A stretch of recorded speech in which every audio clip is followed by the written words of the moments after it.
Another thing, too, we got to talk about is while we've been recording, it just came out that Kuminga is actually officially requesting a trade. It's about damn time. Yeah. This situation is bullshit. I don't like it. I don't have anything against Steve Kerr. He's never done anything wrong to me, my family. I think he's a great coach, obviously. He's an NBA champion. He's won as a player and a coach. Just like more than again, there's no coincidence, all right? People are like, oh, he's a victim of circuit. No, you can't be that lucky, okay? Right. There's clearly a recipe within Steve Kerr that translates to winning. He's a legendary coach, and he's a legendary fixture in the game of basketball. That's, again, undeniable. So, respect to Steve Kerr. With that being said, this situation is complete bullshit, all right? The way they have treated Kuminga is something that I haven't seen in quite a while. All right, this is a 20-point per game caliber player. I know this because he's done it. When guys were hurt, he literally averaged 20 plus for a month and some change. I'm not making this up. This happened. All right, last year he was in and out of the lineup, didn't even play in the playoffs. Then they bring him in one game off the bench. He scores 30. All right, in a playoff game. Kuminga is a freak talent, an athlete. I'm talking about he does things on the court jumping-wise and explosion-wise that people are like, whoa. All right. How the hell can this guy not get a minute on a sorry-ass Warriors team? It drives me crazy. I watch the Warriors all the time. I watch more basketball now in my life than I ever have due to my new job at NBC. And I watch this piss-poor-ass Warriors team play, and I'm like, how the does this guy not get off the bench? I'm watching Podziemski, Moody, a bunch of other random-ass players, and those guys are good. Moody's solid. Podziemski's solid. They got other players I never heard of. Pat Spencer plays before Kuminga. He hasn't played in 14 games. He's 6'8" and is a scorer. The Warriors half the time struggle scoring. And they have a 20-point per game player who sits at the end of the bench because the coach don't like him. It's personal. And I know this because I'm close to Kuminga's camp.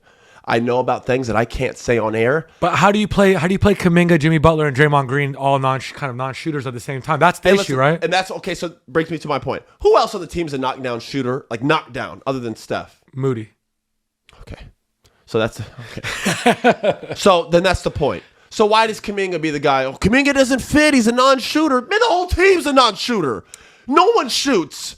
But Steph.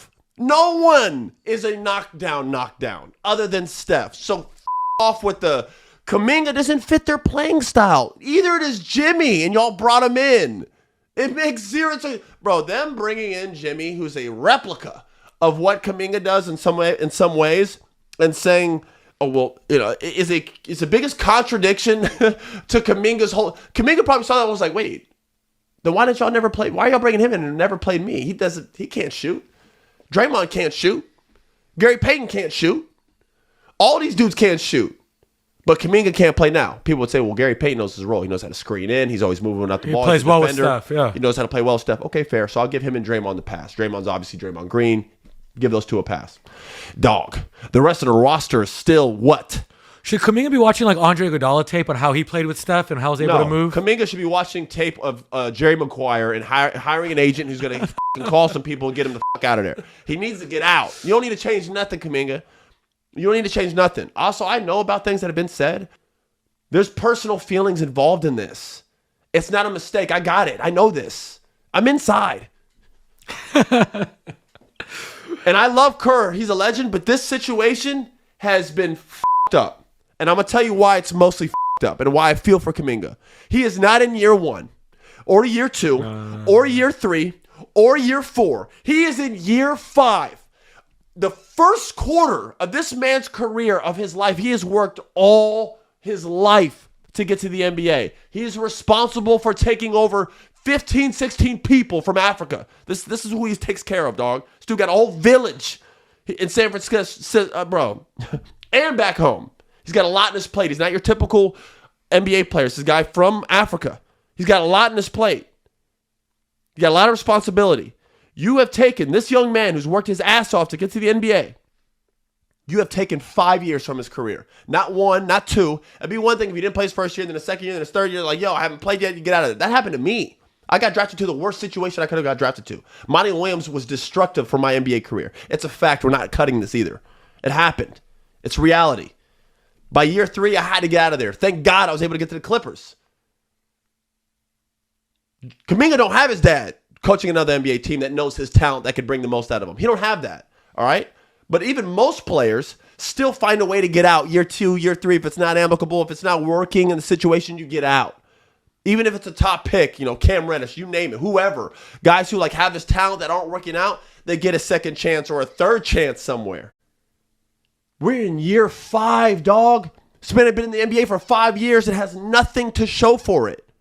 What's the average NBA career? 3 or 4? 3 or 4? Yeah. So the first quarter of this man's career has been pissed away. And we're not talking about some regular player. Kuminga goes to any team, he averages 20 plus, which is why they've held on to him. Period. You said it, and that's what brought it up. They don't like to see someone else go somewhere. They don't like to see him go somewhere else and flourish. Because it makes that front office look makes bad. It look bad, and that's exactly what would happen if Kuminga did it. And you got to call out Steve Kerr, and you got to, most importantly, call out Dunleavy. Period. I'm sorry, but it's the truth. Dunleavy's just as guilty. He's the one running the show, or so they say. They have over this young man. It's not right. It's not right, guys. It's not right. He has asked to be out of there for years now. He has not fit the Warriors, right? That's what they say. And then Steve Kerr's making jokes about it. And I'm glad my mom doesn't have to call me anymore and ask about my Kuminga rotations. It's not funny, bro. Not to him. I'm talking to his people, bro. So I'm talking to Kuminga. Not face to face, but I'm talking. It ain't funny to him. I want to punch him in the face. Steve Kerr's playing with his livelihood. That's what Kuminga's like, dog, do you understand? I don't know anybody this guy makes $25 million a year and is sitting on the bed. It doesn't happen. Bro, we've been brushing over this thing because people are like, the Warriors are the Warriors, all right? And it's just, it's the Warriors. And brother, that Warriors ain't even around. Bob Myers works for the goddamn DC. I don't know what the hell he's doing. He runs Commanders, and he runs the whole, I think he runs all of it. He runs the Wizards and everything. He runs the whole show. The guy who owns the Commanders, whatever else he owns, he's involved with. Not the Wizards, but whatever else he's involved with, Wizards, he runs his whole thing. Whatever. It's not the Warriors anymore, okay? They traded. This thing has been mismanaged. It's interesting. So to sum it up in a quick way, they drafted a guy with the 7th pick, never played him, and then when it was time for him to get a contract, they paid him and then still don't play him.